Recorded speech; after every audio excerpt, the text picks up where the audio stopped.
want the Republicans to wake up is the Republican Party right now is not led by conservatives. There's a population out there that has to be told the truth. We have to. Do it live! Now, from the left coast, it's another podcast edition of The Peter B. Collins Show. Peter B. is curious, opinionated, and relentless in pursuit of the truth like a honeybee drawn to pollen. He's an independent progressive, ready to sting Republicans and Democrats alike when they deserve it. After years in commercial radio, Peter B. welcomes you to this audio adventure in news and politics with no corporate filter. Listeners support this program, and you can help at peterbcollins.com. Here's your humble host, Peter B. It is useless to resist us. You're about to hear a conversation with a filmmaker of a powerful new documentary about the corporate media in the United States. And I want to thank the people who support my independent media efforts by subscribing. Susan Super, Trudy Wolf, Kathleen Emmer, and Susan H. Gavay. Also, there's a free DVD offer coming your way. Listen up.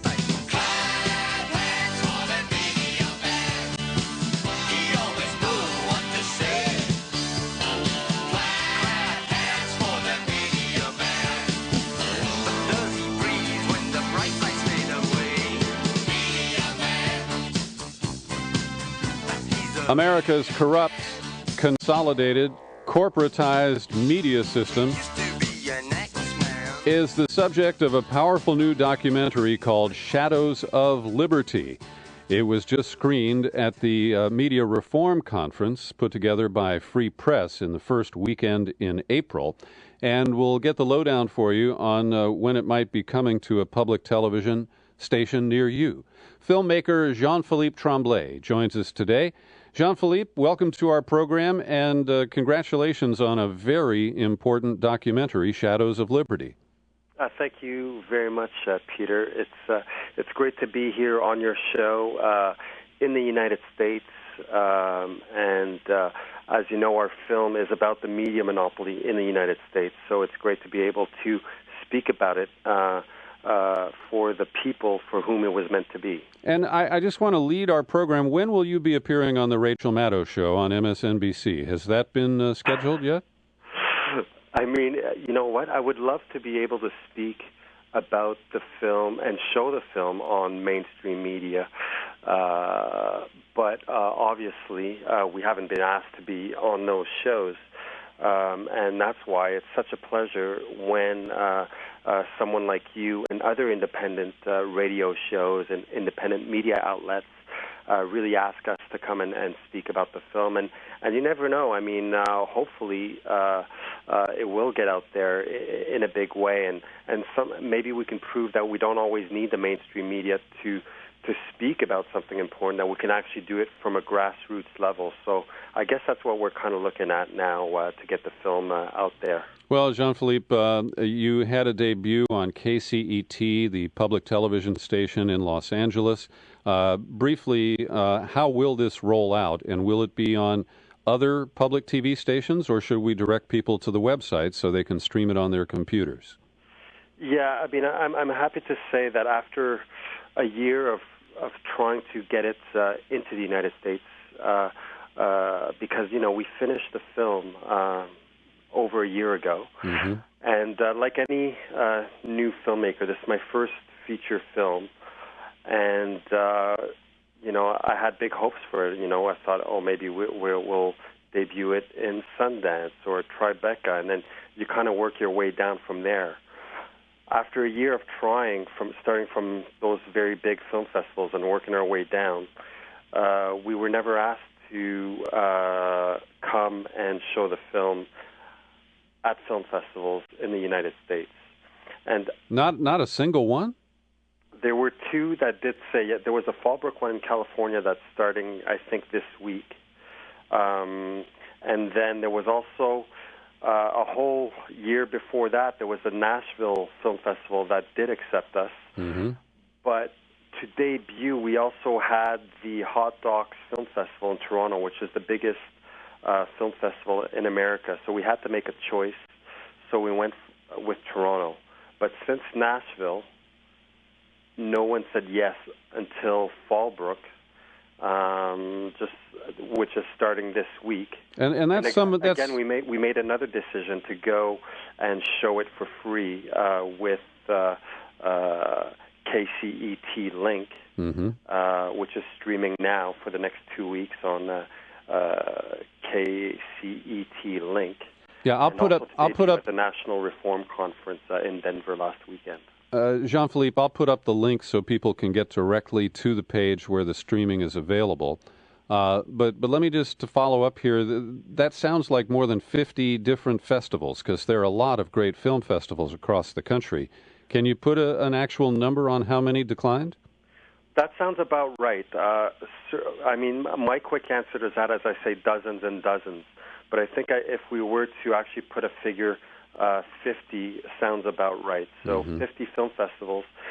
Festivals that, that I admire very much, independent film festivals in the United States. We're talking all over the place. And unfortunately, we were not able to take part in those film festivals. I mean, they had a lot of accolades about our film, had pretty much nothing but good things to say about it, always wished us lots of success.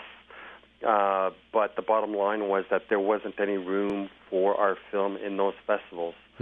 That being said, we did apply to film festivals around the world, and we seemed to get a different reception around the world because the film was able to be presented at the biggest film festivals, documentary film festivals in the world, including Hot Docs in Toronto, where we debuted, the International Documentary Film Festival in Amsterdam, which is probably the biggest in the world. In Berlin, Germany, there is an amazing foundation called Cinema for Peace. And Cinema for Peace is an organization that brings together all sorts of people who are either board members or honorary board members, and includes people like the Dalai Lama and Sean Penn and even Bill Clinton and all these, big figures in the world. And we were nominated for the most valuable documentary film of the year. So that was a real honor. And the others that were nominated were all nominated for the best documentary films of the year at this year's Oscars. Well, Jean-Philippe, let me first say that I'm not a film critic, but I do edit video, and I have a high appreciation for the work that you did. So those film festivals could not have rejected you on the issue of production values. It is brilliantly edited, and you got great sound bites out of people that are often very short but powerful. That takes a lot of time and dedication on your part. So just on a pure production level, your film deserves to be seen and certainly qualifies for any film festival I'm aware of. But let's get to the content, because that's the important part. And there appears to be an allergy, or something even worse in the United States, to careful examination of the media/propaganda system that is a part of our daily lives, that feeds us corporate messages and excises things that don't suit the corporate controllers of our media.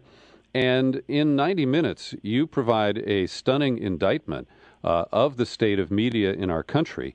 And that explains why MSNBC doesn't want to show it. There's an explicit scene there where you show the point where General Electric bought NBC. And you got Jack Welch saying, well, it's going to be good for media and good for our military division.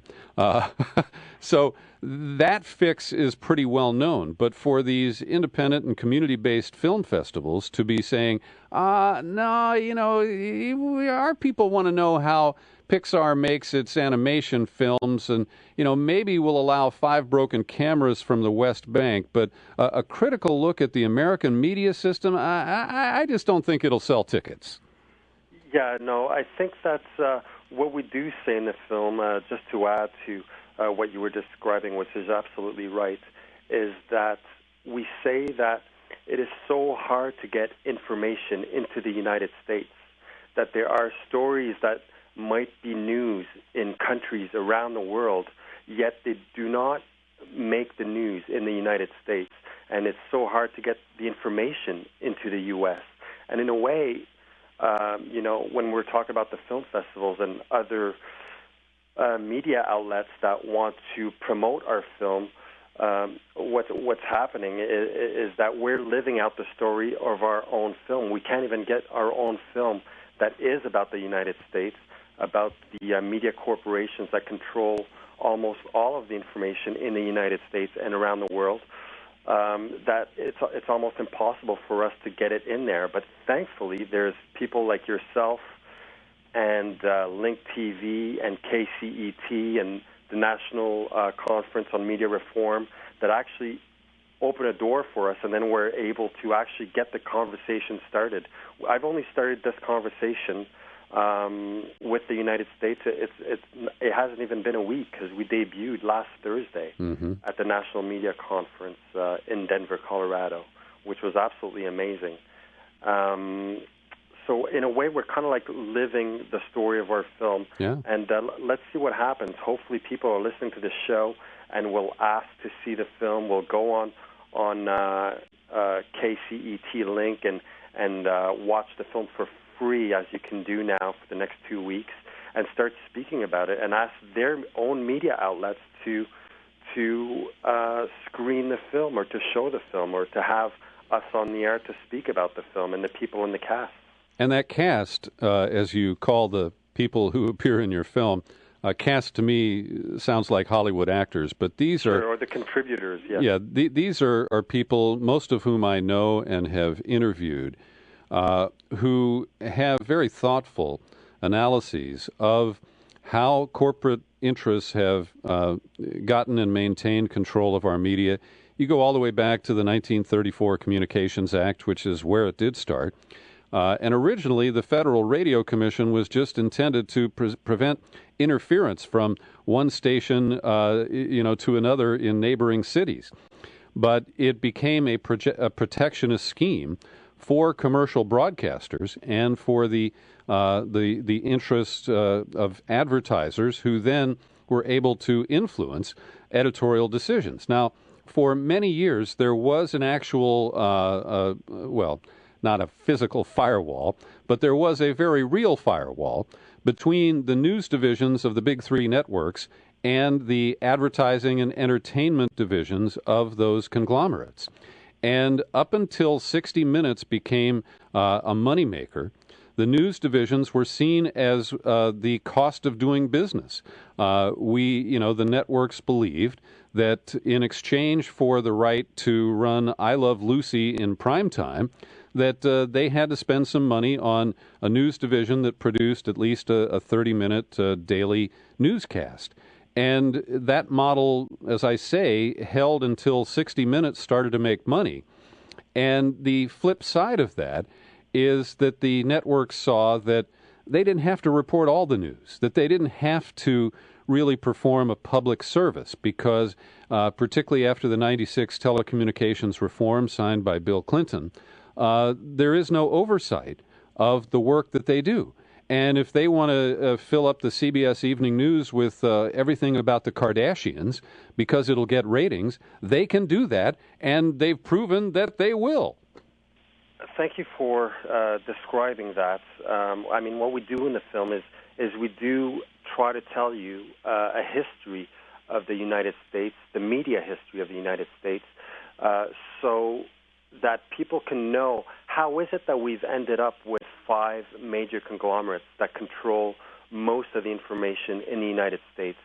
And with that information, what we get is we get a lot of propaganda, a lot of distortion, and a lot of lies. And that's just not good enough for the people of the United States and around the world. You also mentioned the contributors of this film. I have in the film about 38 contributors whom I think are the most groundbreaking journalists, activists, and just thinkers of today in terms of freedom and freedoms of information. We have people like Norman Solomon, Amy Goodman, Daniel Ellsberg, Danny Glover. We have Bob McChesney. We have David Simon, the creator of The Wire for HBO. Christina Borgeson. We have Julian Assange from WikiLeaks, the most groundbreaking internet news source that we've ever seen. We have people like Bob Baer, who was the head of information for the CIA in the Middle East. That they all come to the film and they all come and tell their stories. And these are all people who have experience in the mainstream media or working for the government, for the CIA, for the FBI. And they all come to the film and they tell us their stories, which basically comes down to there's a lot of corruption going on. And instead of letting journalists being able to investigate that corruption about power, about governments, well, they are basically, journalists are not able to report that, and certainly not in the mainstream media, because if they do confront power, then they're taken out of the picture. They're brushed aside. Their careers are destroyed, and basically there's no room to hold power accountable in the mainstream. And the mainstream is really what controls the discourse and the conversation and political perception and cultural perception in the United States. And what this film is here to do is to remind us about that and how bad it is, because I think a lot of people are actually say, oh, I don't believe everything I see or hear or read, and that's a good thing. But we have to go further. Just like you mentioned a bit earlier, we have to understand that General Electric is the owner of MSNBC and Universal Studios, and General Electric, their interest is not only about running those media institutions, but it's also about managing their billions of dollars of defense contracts that they're running in the Middle East, or nuclear power plants, and you didn't weaponry that they've produced as well. Jean-Philippe, pardon me, you didn't explicitly mention this in the film, but MSNBC fired Phil Donahue weeks before the invasion of Iraq in 2003, and that was not accidental. Donahue was bringing on Michael Moore and others, and despite the rules that NBC imposed, where to have one anti-war person, he had to have 3 pro-war people, including a rent-a-general, that really is just a very visible example of the muscle that corporate America has, and that because of its defense contractor interests, NBC decided that it was inconvenient to have Phil Donahue speaking up for the millions of Americans who opposed Bush's rush to invade Iraq. That's absolutely right. Phil Donahue wanted to have a balanced representation on his show. He wanted people to speak that were for the war and people that were against the war, and the network just did not accept that. They just wanted him to have 95% of the people invited that were pro-war. And we have the producer of Phil Donahue's show in the film, that's Jeff Cohen, right, who started Fair and Accuracy in Reporting back in the 80s, and now has produced another great organization. He's co-produced it. It's called Roots Action, and I invite everyone to go look on that website and see what they're up to. I guess one of the main things that they're up to right now that I find absolutely amazing is that is the fact that Bradley Manning is nominated for for the Nobel Peace Prize, and they've put a petition up on Roots Action so that we can support Bradley Manning and his efforts for peace. And Norman Solomon just has advanced a petition to urge the Nobel Committee to withdraw the Peace Prize that they gave to Barack Obama in 2009. So I know both Jeff and Norman, and they've done great work over the years. Norman in particular, who has analyzed the way media has spun us into war on a repeated basis. Let me just mention a few other people that you didn't, who are contributors to your film. John Nichols, the longtime reporter for The Nation, who also with Bob McChesney co-founded Free Press, the organizers of the media conference in Denver that you referred to. Charles Bowden, Chuck Bowden, who is my go-to guy on the U.S.-Mexican border and a colorful journalist in his own right. Jonathan Landay from McClatchy.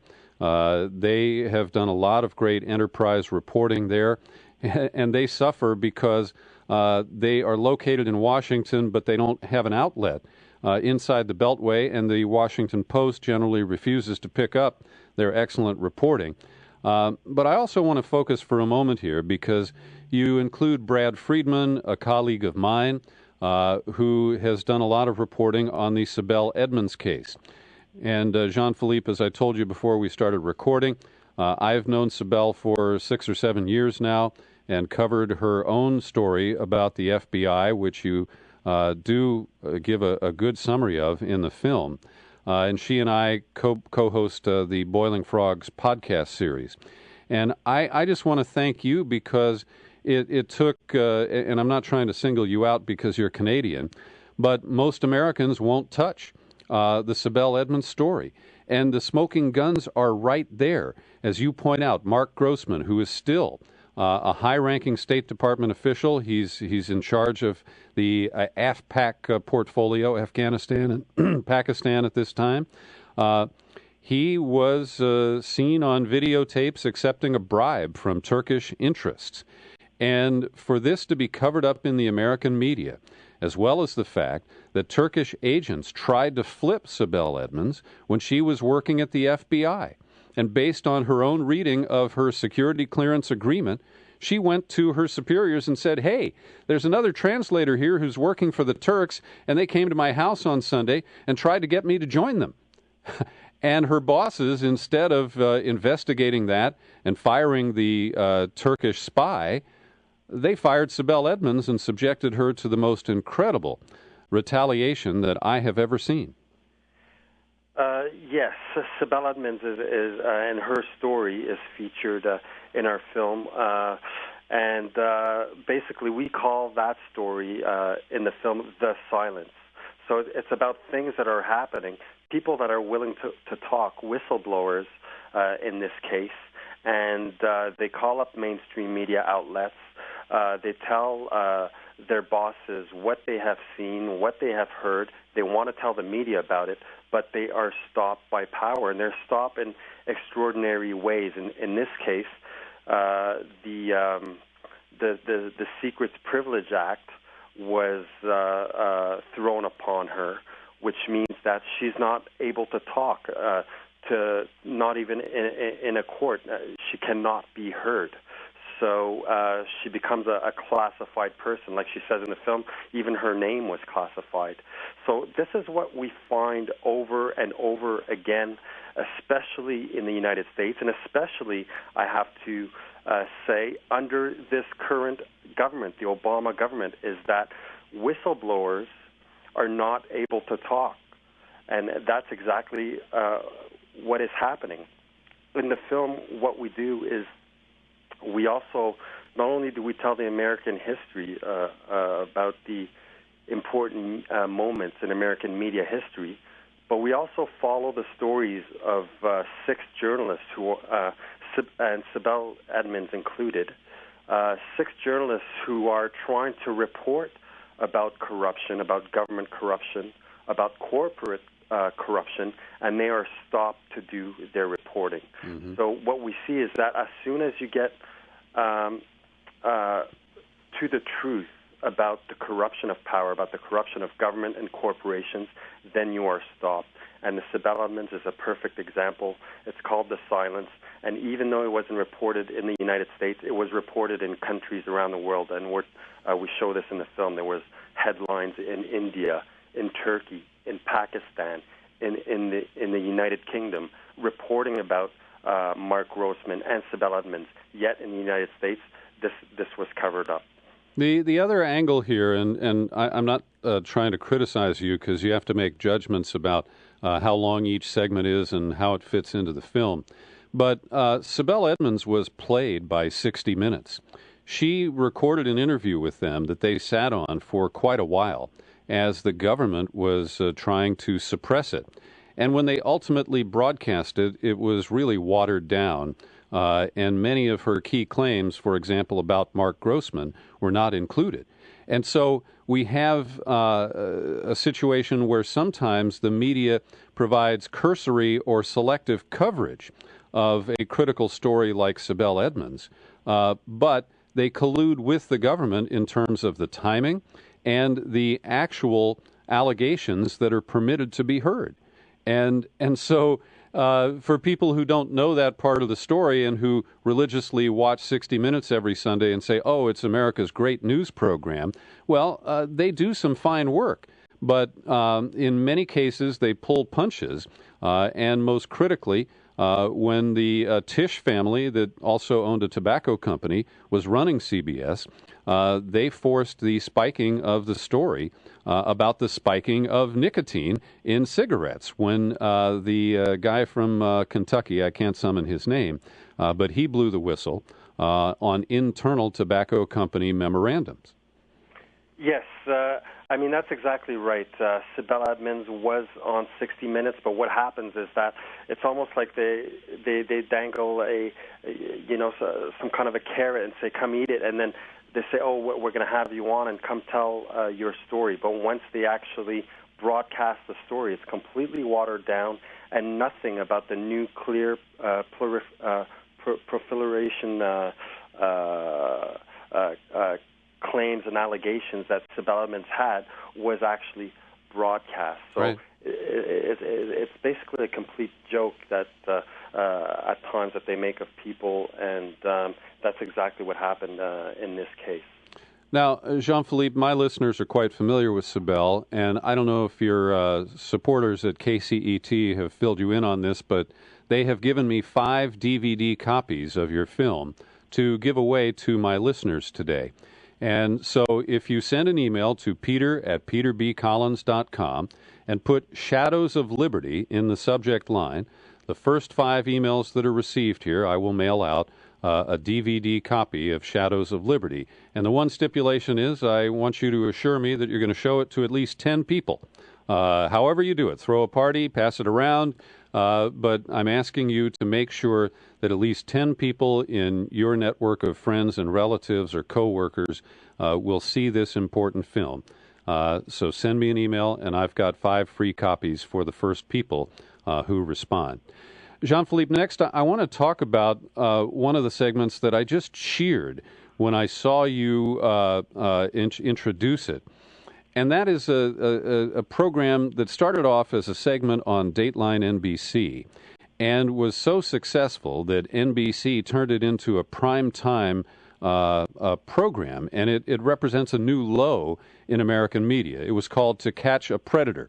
And they got this tall hirsute guy, Chris Hansen, who is the host of this, and he presents a little morality play where they entrap people on the internet to come to a home offering the opportunity for sex with an underage person.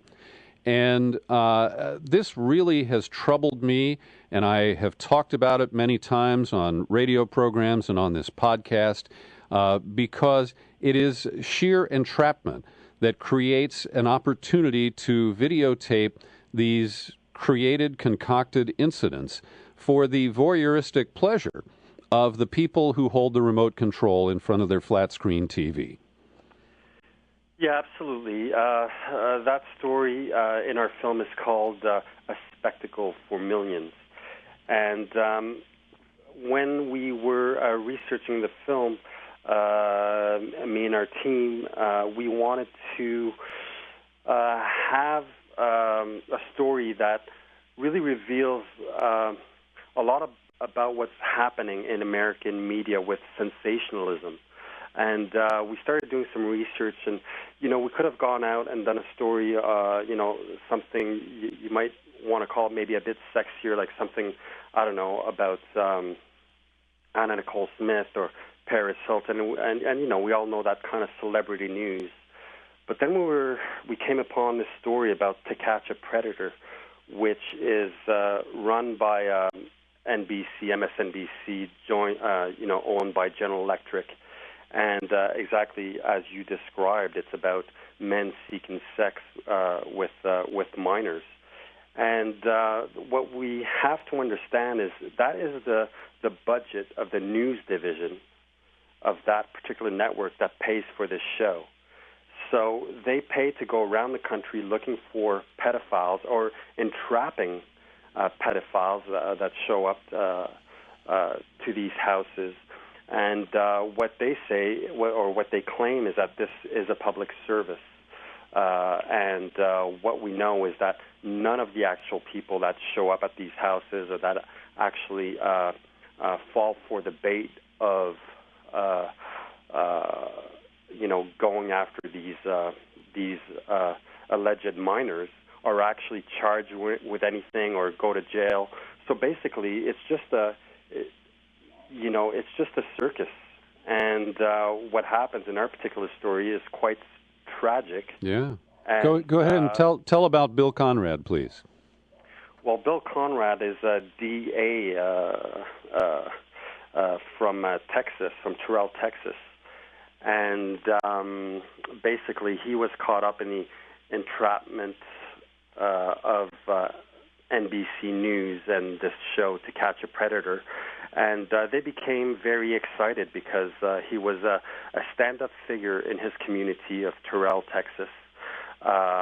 Everyone knew him. He ran for public office over there, had not been elected. But that being said, he was he was the DA attorney and very well respected and an incredibly smart man, as the people in the film describe. We have his friends, we have his colleagues there speaking in the film. And instead of dealing with the situation in a manner that's professional, moral, and just right, what NBC News did is they just made a whole circus about it.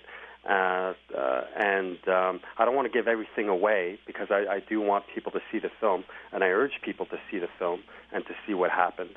But it's just amazing the way NBC News went about it.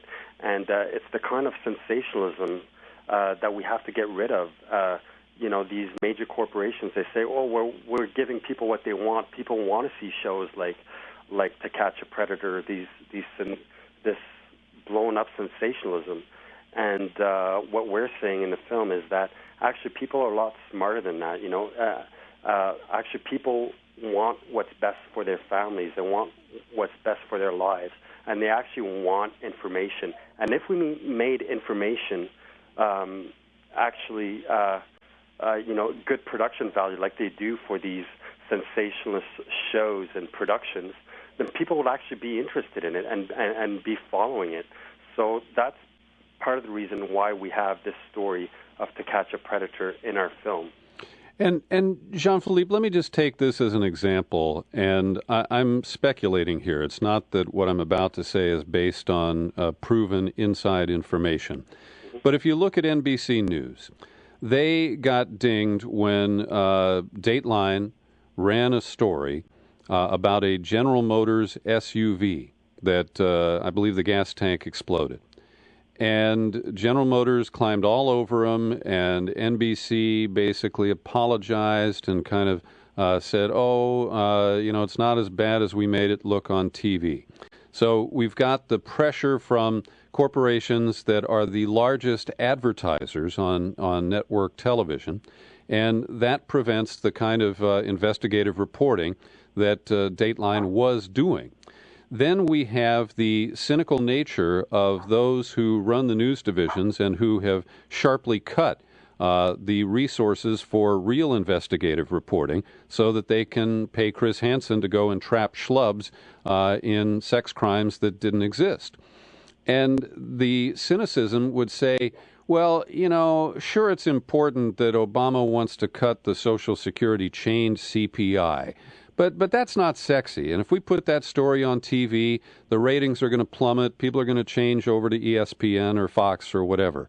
And so they kind of box themselves in to more of the high-calorie, high-fructose corn syrup of television news. And instead of saying, well, damn it, let's find a way to explain what the deficit really means and what the imposition of these across-the-board sequester cuts mean. And they will make a decision that the American people aren't interested. And instead, they say the ratings, Nielsen tells them that what they want is titillation. They want voyeuristic entrapment of would-be sexual predators.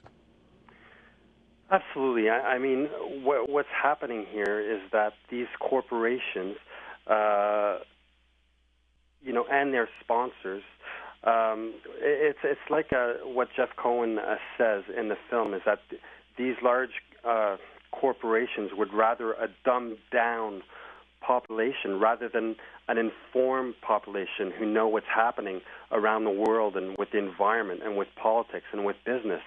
So these owners of these 5 major corporations would rather a dumbed-down society, and that's exactly what we see via the media and via the news.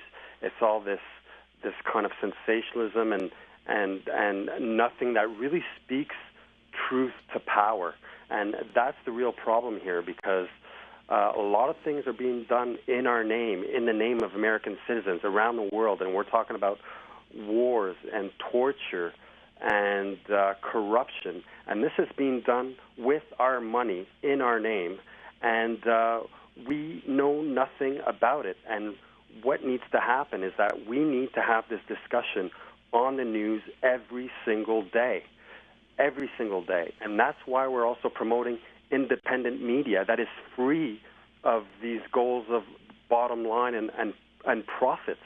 When you have an independent media that's funded by and for the people, then we can actually answer what the people need and find out what the truth is behind all these lies and distortion. So that's one thing to remember, is that we need to support independent media, and we need to follow those stories and those news. And there's independent media, some great organizations in the United States and around the world, and we really have to know that it is possible, and the people at the very end have the power. So we have to switch our attention. We have to shut these massive corporations down and just divert our attention towards independent media and support the independent media. And a good way to start is to see this film. You can go on our website, shadowsofliberty.org, look at the cast members and look at what they've been up to, dedicating their lives to independent information, and really follow them and see how different, and the contrast to the mainstream media, which is basically garbage news. Well, as an operator in the independent media sphere, I certainly welcome that promotion that you just offered. And it strikes me, it makes me recall the corporate counterpoint that was delivered by hacker boy James Murdoch in your film, where he says that profit is the best way to ensure an independent media. I mean, that's right. And I think earlier you also mentioned Jack Welch in the mid-'80s. Running General Electric and ultimately buying NBC News and NBC and Universal Studios, and saying that they're going to have one dynamite company. I mean, we're talking about, these owners, they have no qualms about it. They admit it. They want profits. That's why they're in business, and it doesn't matter how they get it. They get it in their media via sensationalism and not going after power, so that it's easier for them to make profits. And they'll get involved in all sorts of businesses. They'll make nuclear power plants. They will get involved in defense contracts around the world, run a criminal record as long as your arm, and still run the media. And we need to be aware of this. You're not going to get the truth through these corporations whose ultimate goal is profit, because they don't care about information. They don't care about the truth. In fact, they'll go out of their way to make sure that you don't know the truth, and to fill their news with complete garbage. Jean-Philippe, one of the things that I try to do in this podcast is to get people to watch media and think critically about it. And so, for example, I've got a little running feud right now and it's a friendly one, with Rachel Maddow. I watch her show every night on MSNBC, and she does a good job at what she covers. And I give her a lot of credit for establishing a niche there that is getting ratings and does give progressives some of the news that we're not getting elsewhere. But I often point out what's missing. And right now, I know for a fact that Rachel Maddow has yet to do a single segment about Bradley Manning or about his trial. She has covered WikiLeaks and some of the information derived from there, but it's a complete blackout on Bradley Manning. Likewise, I have not seen her, and I watch her show virtually every night. I have not seen her do a story on the hunger strike at Guantanamo. In fact, I can't recall a story in the last year or two that she has presided over related to Guantanamo and the issues of the injustice for many of the men there, at least 86 who've been cleared for release, but are basically trapped. And I want to apply the same frame to your film, if you don't mind. I'm one of those people, and I'm a bit of an outlier, who challenges the official story of 9/11. And I have steeped myself in information. I personally covered the work of the 9/11 Commission and came away disgusted with the obvious whitewash that they engineered there. And while you do talk about the attempt to connect Saddam Hussein to 9/11 in your film, you don't talk about the larger issue of the events and the official narrative. And I want to be clear here, I don't jump to the conclusion that it was an inside job or that I know what actually happened. What I do firmly believe, and based on my own research, is that the official story is riddled with things that simply don't stand up to close scrutiny. So tell me your thoughts about 9/11, and did you wrestle with it for inclusion in this film? Yeah, no, absolutely. I think when we make a film, we really do have to, as you say, wrestle with the stories and how we're going to approach it. And basically, our goal is to try and reveal something that hasn't been heard.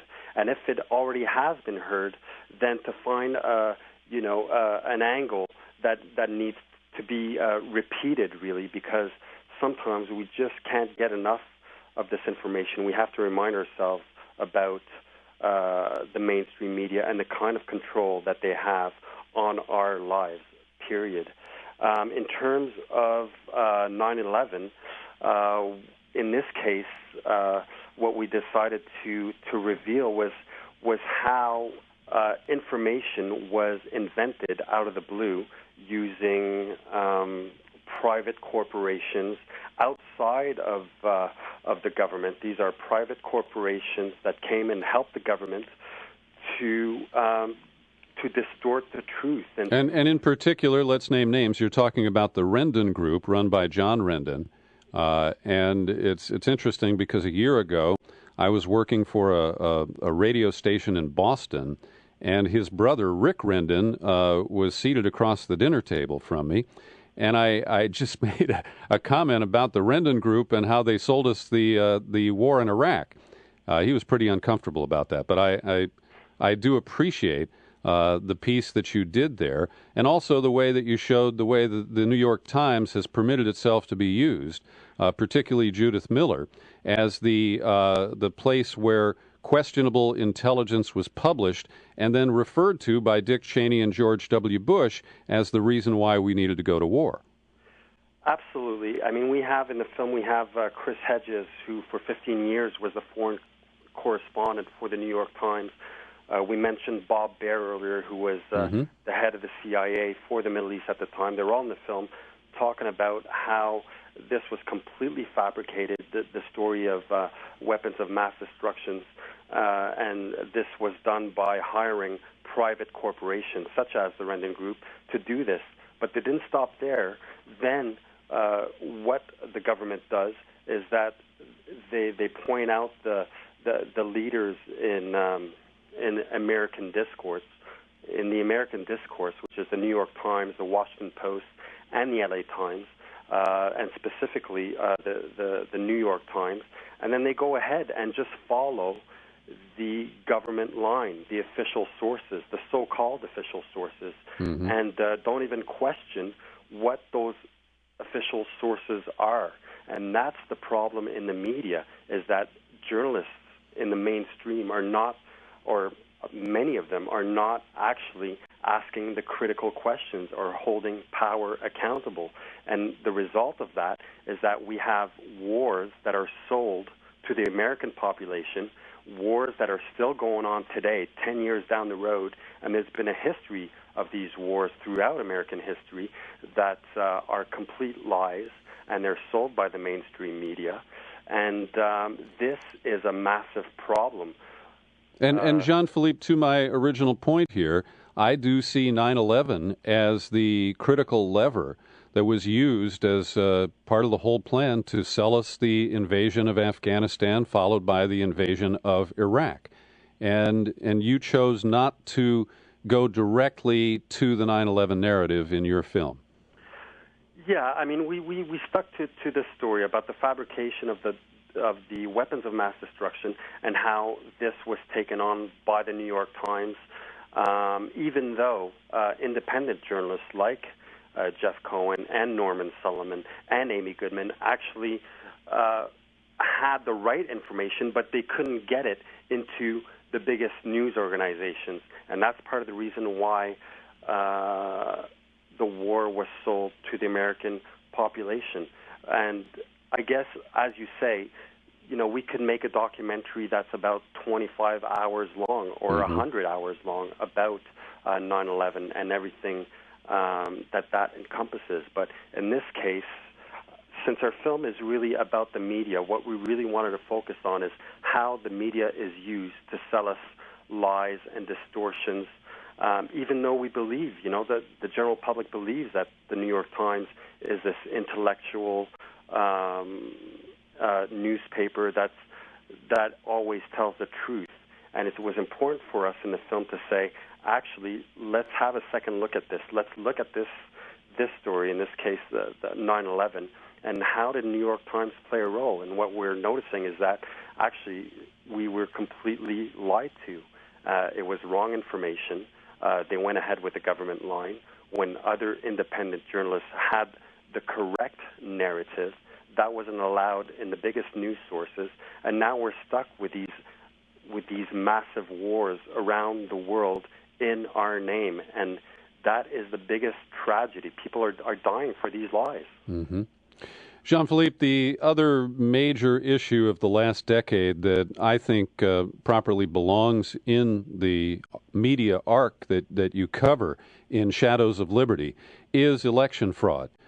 Because the 2000 election was clearly stolen, and I've done a lot of deep research on the 2004 presidential election in particular, the way the votes were counted in Ohio, and I have concluded that election was a heist as well. And I think that the media was part and parcel of pacifying the American people as a brazen theft took place in broad daylight, twice. Yeah, no, absolutely. I mean, we make the link between these media corporations and politicians and politics.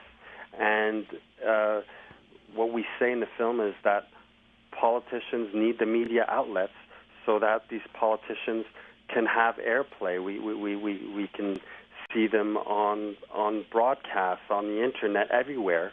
And those corporations, on the other hand, need the government in order to make laws that are favorable to them so that they can own more and more media. And what we have seen, especially in the last 30 years since the Reagan administration, government after government has followed exactly that. They've become closer and closer and closer to the media corporations, and they basically work hand in hand, where the media corporations are selling the government agenda, and the government agenda is completely corrupt. We cannot find out on a daily basis what's happening in the war in Iraq, that is still going on, by the way, in Afghanistan, what's happening in Guantanamo. On the other hand, we can find out on independent media outlets like Democracy Now! Or like Fair and Accuracy in reporting. So we really have to focus our attention on these independent media outlets.